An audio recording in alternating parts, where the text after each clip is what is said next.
All right, my BIBLEin365 brothers and sisters, we have arrived at the marvelous letter that Paul writes to Timothy, otherwise known as 1 Timothy. And this one is outrageously controversial to some people. And in reality, there should be no controversy. This is an amazing letter that is written. And folks, I'm going to tell you that if most pastors followed the insight that was given by Paul to Timothy in this letter, we would not have the problems that we have today. And it is so sad that this is not listened to, that it's not adhered to, because there's so much powerful insight that can be gained if you would just simply follow the instructions. Now, let me give you a little bit of history here. This is Peter. I just said Peter. This is Paul. I didn't mean to say Peter. I meant to say Paul. This is Paul. And I just went, you hear that? This is Paul, who is writing an extraordinarily powerful set of instructions to his understudy, to Timothy. And I got to just tell you, Timothy was a guy who was hungry to find insight and awareness of what God wanted for him, because he was a timid guy. And he was somebody that, there was a lot of struggles that he had with respect to, I think, the enemy playing tricks on his mind and him second guessing himself. You get that impression from the letters that Paul writes. But the one thing you have to understand is that the insight that Paul gives to Timothy is the type of insight that a father would write to his son. There's a closeness, there's a level of endearment, there's something very special that exists between the two of them, which is why we should pay a lot of attention to this letter that was written. Now, the other thing that I want to say is that this is the perfect blueprint for how any pastor should run their church. And if you really want to develop great insight, then you pull this blueprint. The other thing that I would also say, and it's really important, is that this is not just for pastors. This is just not for learning how to do church government and so on and so forth. Understand that in God's economy, God, when he wants his people to do something, he starts by going to the leaders. He wants the leaders to live a specific way so that the people will live the way that he wants them to live by seeing the model in the leaders. So all these things that we learn here are excruciatingly important. And when I say excruciatingly, I mean that word. In other words, it is an involved churning. It's a very difficult, hard, kind of for lack of a better term, almost an insurmountable process in having to churn through all of these things.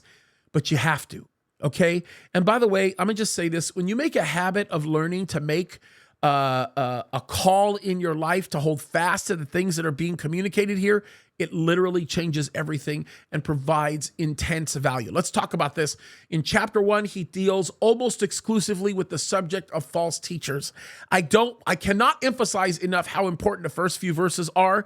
I deal with this extensively in my teaching through 1 Timothy. You can get it online at jamescadiz.com, or you can go to the Calvary Chapel Signal Hill YouTube page. Actually, no, it's on the James Cadiz YouTube page. That's where you can find it. A lot of great insight there where I teach through this, and it's really, really important. But the subject of false teachers, how important it is that we guard ourselves from listening to them, because they can have a tremendous effect in our lives and can actually ruin so much. And then when we get into 2 Timothy or 1 Timothy chapter 2, then we learn something that is critical and crucial to us fulfilling the call of God in our lives.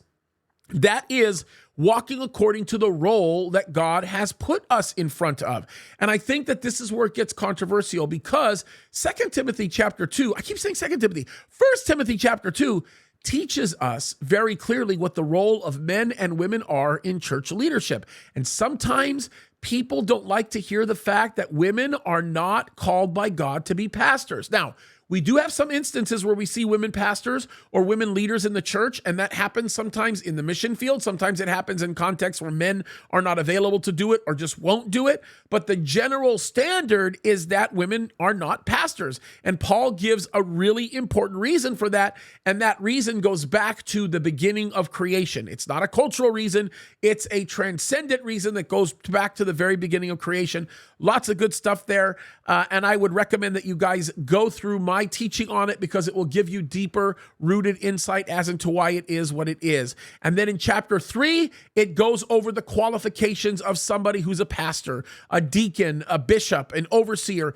If you want to be able to bring solid, righteous, God-fearing people in to lead your church, they meet these qualifications. They have to meet these qualifications. And then, of course, I keep saying 2 Timothy. What's wrong with me?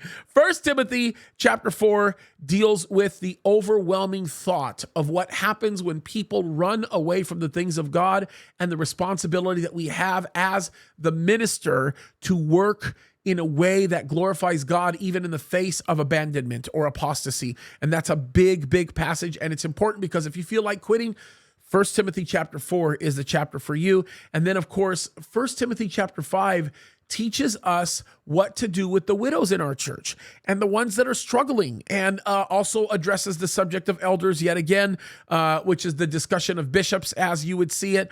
And it's really good. Again, qualifications, how you take care of it. And a lot of this comes from early on in Acts. Really, really good stuff. And when you get to chapter 6, then you get into money issues, believe it or not. You talk about slaves. You talk about the subject of wealth. You talk about a lot of things that are oftentimes ignored by so many people, but are critical for us to be able to understand. Now, I'm going to just say this. I talk about the word excruciating just a minute ago, and I'm going to tell you the flesh hates 1 Timothy. Okay? It is excruciating to our flesh. Our flesh hates this book because this book confronts so many things on so many levels that changes our lives in so many ways, and I don't want you to ignore this. It's powerful stuff. Do not minimize it, folks, because what you're going to get out of it is beyond anything that you could possibly imagine, and you may not be a pastor. If you are, all the more power to you. That's awesome. But if you're not, this is going to be as valuable, if not more valuable. Believe it or not, there are lots of guys in the ministry that say, I don't need this, I'm a pastor. Well, that's the direct opposite. We need it more than anybody else. So pay attention to this. It's going to bless you. It's going to minister to you guys.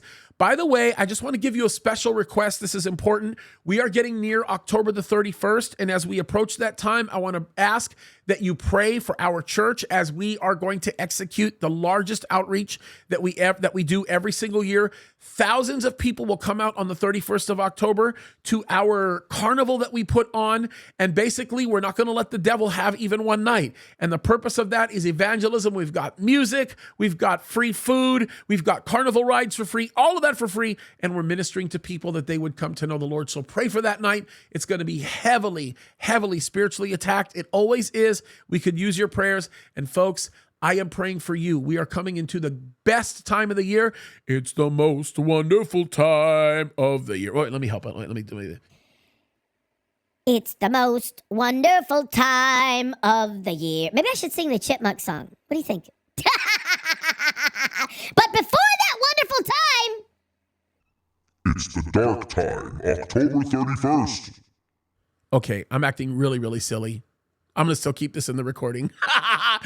Pray for that night. It's going to be a tough one, but God is going to be glorified and wonderful things are going to happen. I love you guys. Keep fighting the good fight.